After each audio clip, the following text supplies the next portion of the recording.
Olá, boa noite a todos. Nós estamos aqui mais uma vez para iniciar mais um tema do nosso curso das Escrituras Sagradas. Hoje nós vamos estar falando sobre um tema muito importante, sobre a fragmentação, a mutilação, a adulteração, as alterações efetuadas nas nossas Escrituras Sagradas, nossa Bíblia. Então, para isto somente vai de interesse a quem quer saber a verdade sobre tudo isto. A verdade é uma coisa difícil de ser definida. A verdade pode tomar diversos sinônimos, diversas palavras sinônimas, diversas conotações. Nós podemos tratar a verdade no sentido da realidade, dizendo essa coisa é verdadeira, ela é do fé, ela é real. Pode-se tratar a verdade no sentido da fidelidade. Por exemplo, os apóstolos de Jesus Cristo eram fiéis, eles eram verdadeiros, então eram fiéis. Os discípulos do venerado mestre Samael, alguns não eram verdadeiros, eram traidores, eram infiéis. E podemos tratar também a verdade no sentido do conhecimento, dizer sobre uma parte do conhecimento, então tem uma parte da verdade, ou a totalidade do conhecimento tem a totalidade da verdade. Então a verdade não faz muito bem para quem não está disposto, né, a vivenciá-la. Dom Immanuel Kant dizia que quem não procura a verdade, quando encontra a verdade, não é capaz de identificá-la. Então poderíamos dizer muita coisa a respeito da verdade, mas para nós o interessante, cada um de nós, é dizer que se estivermos do lado da verdade, deveremos seguir em frente, sermos soldados e guerreiros, custe o que custar, não teremos medo. Então é sobre esse ponto que nós vamos, sobre esse aspecto, que nós vamos tratar esta questão. Então, se tratando de conhecimento, a verdade tomando o sinônimo de conhecimento, para o universo total da verdade, do conhecimento, nós temos podemos colocar em dois grupos. A verdade que já fora revelada, uma parte, e a outra parte que ainda não foi revelada. Estamos dizendo isso do ponto de vista gnóstico, porque todos nós sabemos que o planeta Terra produz 7 raças raízes, dessas 7 raças nós estamos na quinta, então o edifício da verdade é construído com 7 andares, desses 7 andares já se construiu 5, e tem 2 por construir ainda. Então nós podemos dizer que da verdade, em 7 partes, nós já recebemos até agora 5 sétimos, e ainda faltam 2 sétimos que virão no decorrer da 6ª e da 7ª raça raiz aqui do planeta Terra. Então, a verdade não revelada, que essas 2 sétimos que faltam, se a gente pensar quantitativamente, matematicamente, nós podemos buscar respaldos nas Escrituras Sagradas. Certa vez, o Jesus conversando com seus apóstolos, ele diz: eu tenho muita coisa para falar a vós, mas não estáis preparados. Então, no momento, não convém que sejam ditas. Então, Jesus disse a todos os seus apóstolos durante a sua missão, apenas algumas coisas a respeito da verdade, outras ficaram para serem ditas. Se a gente buscar também no próprio Escritura, lá em João, ele vai dizer de toda a verdade que Jesus nos falou. Se nós fôssemos escrever, a gente precisaria, a Terra não conteria os volumes que seriam necessários. Então, até da verdade falada, da verdade dita, né? Não for escrito tudo. Então, nós estamos dizendo tudo isso para dizer o seguinte: há muitas pessoas inocentes, que agem até de boa fé, que acham que a Bíblia contém a totalidade da verdade. Nós estamos dizendo não, ela contém apenas uma parte da verdade, apenas que essa parte da verdade que ela tem é verdade, mas ela tem uma parte, não o todo. Então, desta verdade que fora revelada nas Escrituras, que foi permitido, uma grande parte dela foi adulterada, foi modificada, foi falsificada, foi mutilada ao longo dos tempos por pessoas mal intencionadas, né? Conforme nós vamos estar falando agora. Então, a respeito disto, nós temos no livro As Três Montanhas, em que o venerável mestre Samael nos fala a respeito disto. Então, o venerável mestre Samael, ao ter uma determinada experiência no mundo intencional, no mundo búdico, no mundo eletrônico, onde há o registro original, com inteireza de todas as partes das Escrituras. Então, cabia ele evidenciar determinada parte, e então ele pôde verificar que estavam faltando partes nas nossas Escrituras, na nossa Bíblia. Então, ele diz que os escribas mutilaram as nossas Escrituras de uma maneira lamentável, por razões óbvias, para defender os seus interesses também óbvios. Então, isso que aconteceu com o venerável mestre Samael, falando a esse respeito. Então, se os escribas adulteraram, né, quem eram eles para fazer isto? Então, os escribas, se a gente for lá no Velho Testamento, eles começam a aparecer a partir do livro de Esdras, né?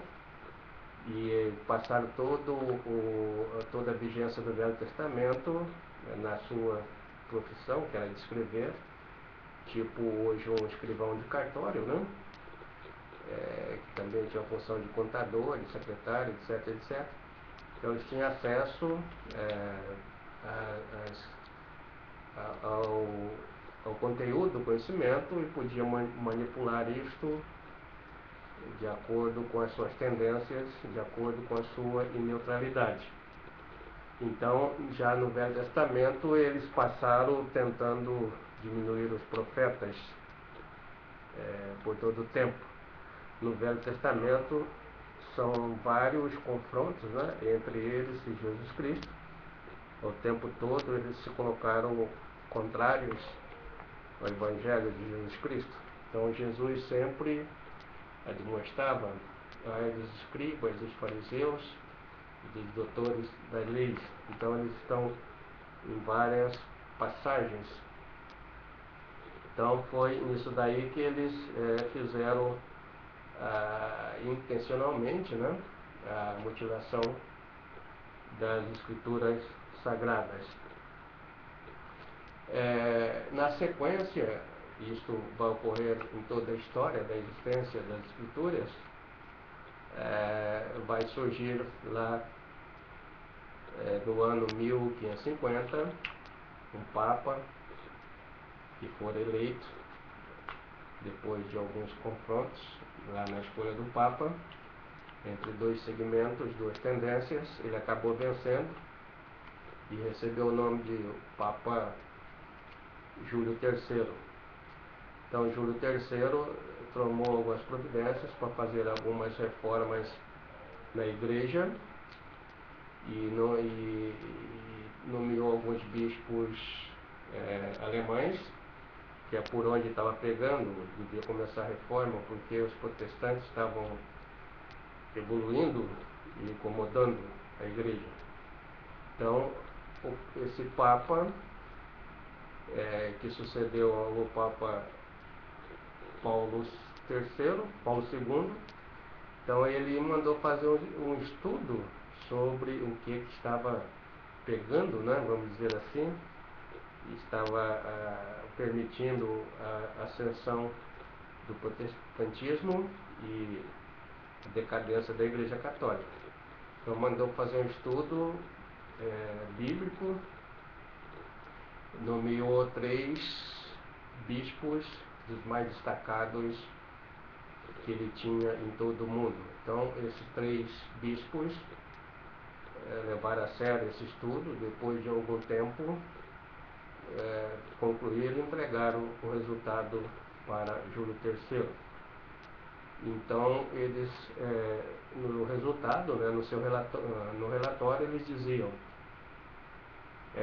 para que Vossa Excelência possa triunfar nas suas pretensões, é preciso que proíba a leitura das Escrituras Sagradas da Bíblia, além daquilo que já é permitido na missa, só aquele pouquinho. E esse pouquinho está até hoje, né, não modificou muito.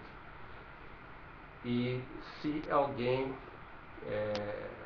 quiser ler além daquilo que é permitido, será uma pessoa nociva, né, para as suas pretensões.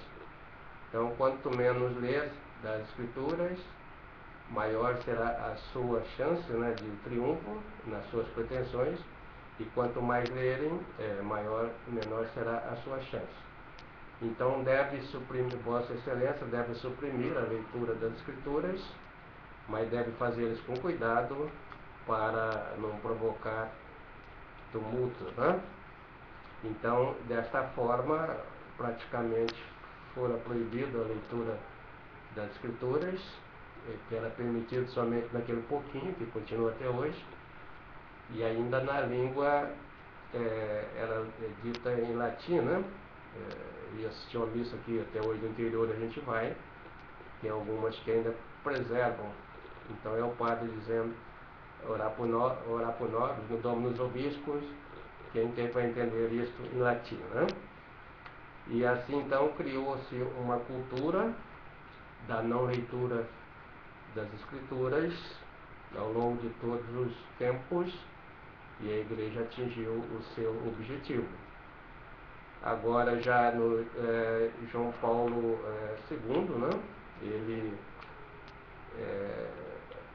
voltou a promover a campanha da leitura das Escrituras, e ele abriu a comporta dos Vaticanos para que todos tivessem acesso aos livros ditos apócrifos. Mas já era um pouco tarde, a maioria dos católicos não adquiriu a cultura da leitura das Escrituras, diferentemente dos protestantes, que tiveram essa possibilidade por meio da reforma que fora feita por Martinho Lutero. Então, foi isso que aconteceu. Então, ao longo de toda a história, com respeito ao conhecimento da Bíblia, atuaram essas correntes ideológicas. Há um filósofo francês chamado Antoine Althusser, que ele diz que a igreja é um aparelho ideológico do Estado. Ideologia. Ideologia é a arte de esconder a verdade. Então, nessa sua ideologia, os escribas, o Papa, os bispos e todos que agiram nesse sentido, atenderam aos anseios ideológicos da casta social que representavam, geralmente os hegemônicos, né? A classe social privilegiada do ponto de vista cultural, econômico e político. Então, para manter os seus privilégios, nesse paradigma, se extirpou muitas coisas das escrituras, muita coisa foi suprimida, muita coisa foi queimada, muitos livros foram condenados na análise desse aparelho ideológico, dizendo que não possuía espiritualidade, principalmente se fossem livros que ativassem as massas, né? E esses livros eram condenados a serem apócrifos. E por outro lado, outros que atendiam os interesses desta categoria dominante, era aceita os livros como sendo os canônicos. Assim que se constituiu a Bíblia com alguns livros canônicos aceitos pelo sistema, e a maioria foi expurgada como sendo livros nocivos, como sendo livros apócrifos. Então, assim age o aparelho ideológico do Estado. É difícil você encontrar uma neutralidade nessas pessoas que dirigem, porque o ser humano não é neutro, e até hoje está assim. Haja vista que a gente vê os presidentes, os governantes, todos indo ainda a Roma, né, para tomarem bênção do Papa e tomarem conselhos a respeito do que deve ou não ser feito nos seus mandatos. Então, essa ideologia, ela pegou muito forte, né, na Constituição, do pouco que nós temos da verdade revelada nas Escrituras.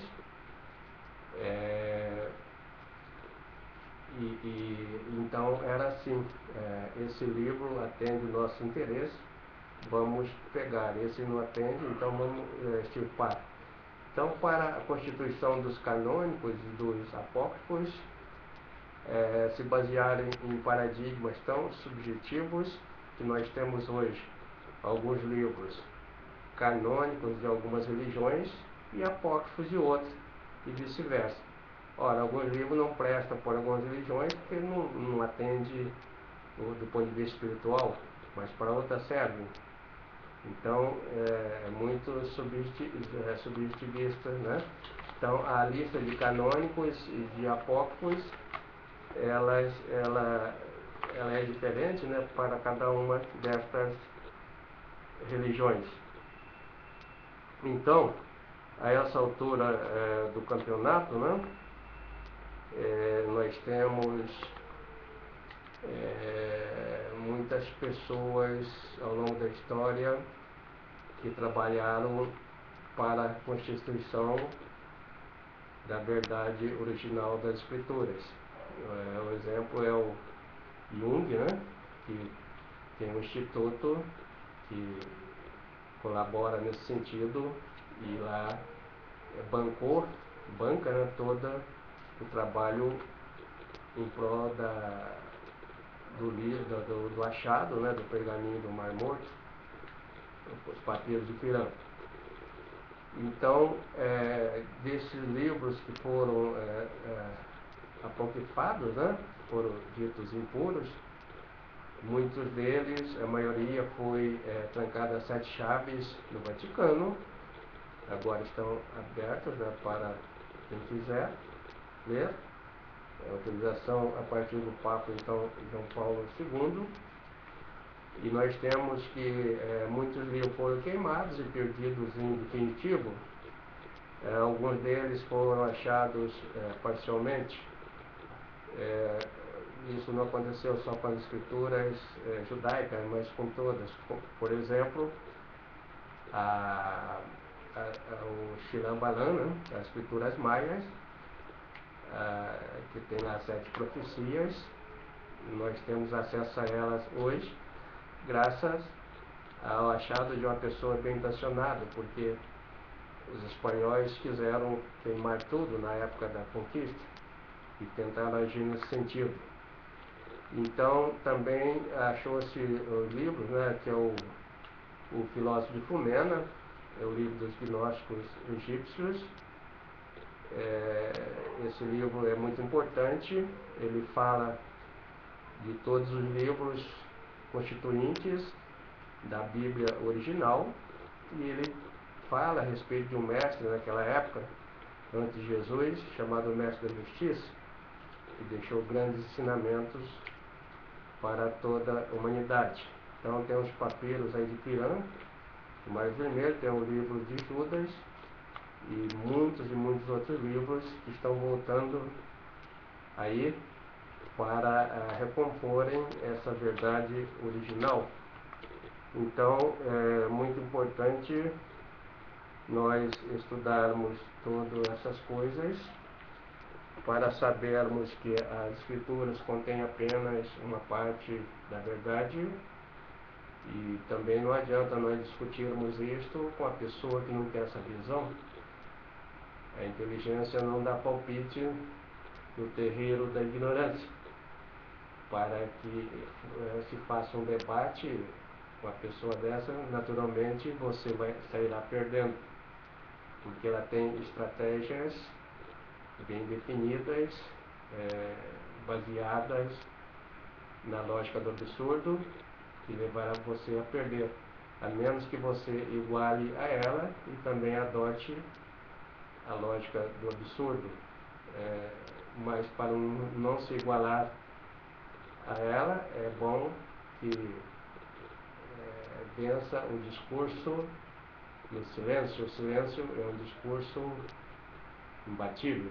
Então, muito obrigado a todos. Até a nossa próxima videoaula.